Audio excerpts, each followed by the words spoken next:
All right, well, hello everyone. This is Andy.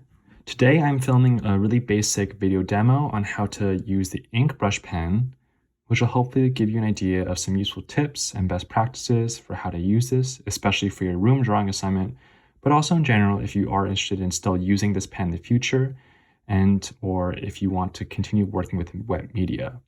So this is the basic ink brush pen, I believe, that Yevgenia asked you all to get, but there are also many different kinds that exist online that you can buy from Blick, etc.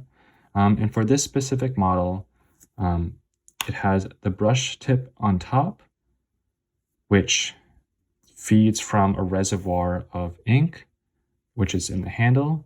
And to access that, you just need to unscrew the top and pour your ink in this very small opening over here. If you are filling it in general or for the first time, I would recommend that you do it over a sink or have some rags and towels nearby, as it can be quite messy. But once you have successfully filled it up, sometimes you do need to give the handle a squeeze to get the ink to flow from the reservoir up to the brush head. But also be careful with that, as it can get quite full of ink, as you can probably tell over here. So if you do put it down for the first time, as you can probably tell by these two marks over here, a good amount of ink might come out. Now, for this specific ink pen, I've loaded it with a mixture of ink and water. So as you can tell, my marks are actually not too dark in tone, but a nice sort of even, 5 on the 1 to 10 tonal scale. And so the great thing about this pen is that you can really customize how dark or light you want your marks to be. Unfortunately, that will require you to refill it if you ever wish to change. But as you can tell from this other ink pen that I have over here, you can achieve a really dark mark or a darker mark by just filling up with a more straightforward ink mixture. And so with these marks over here, this is an example of dry brushing, where the brush is not too wet or loaded with ink. So you can see it has these sort of streaky, less controlled marks, which can be a good thing because this is just one type of mark making versus the very even sort of thick marks left over here. And so in general, it's a good idea to, when you're working with these pens, consider how you might be changing up the speed and intensity of your mark. For example, if I squeeze it a bit to hopefully get some more ink to come down, I can be very patient and full focus. I can be very patient and lay down some very thin, slow, even marks. But also, that's not to say I can also just speed up my mark making and go for more of a dry brush approach. And this can also be a really helpful way of building up tone on your paper. For example, traditionally, you might consider just using the pen to sort of color in an area like this, which very evenly builds up a nice block of tone. But you can also consider using your marks to slowly over time or quickly fill up a page, by cross-hatching, for example, or even just by repeatedly going in the same direction.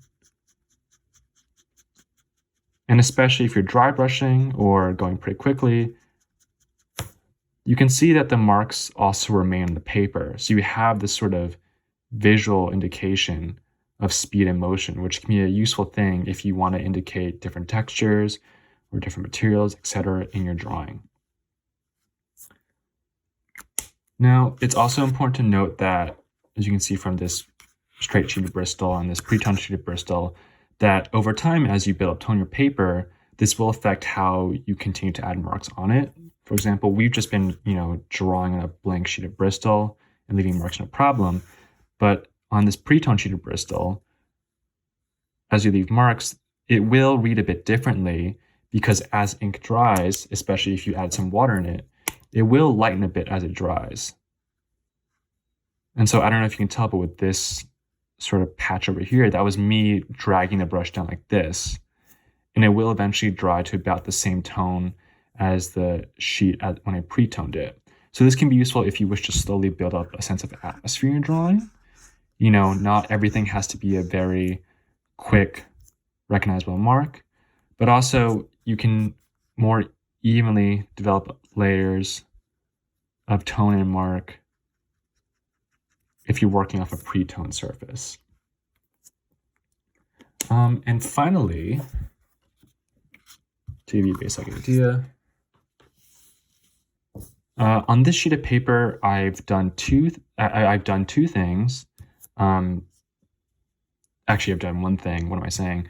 On this side of the paper, I've actually sanded it with just a straight up sheet of sandpaper that you might use to sand wood or otherwise. The reason why is that if you do have sandpaper or another kind of rough tool, and if you decide to sand the paper beforehand, that actually affects how ink will go onto the paper.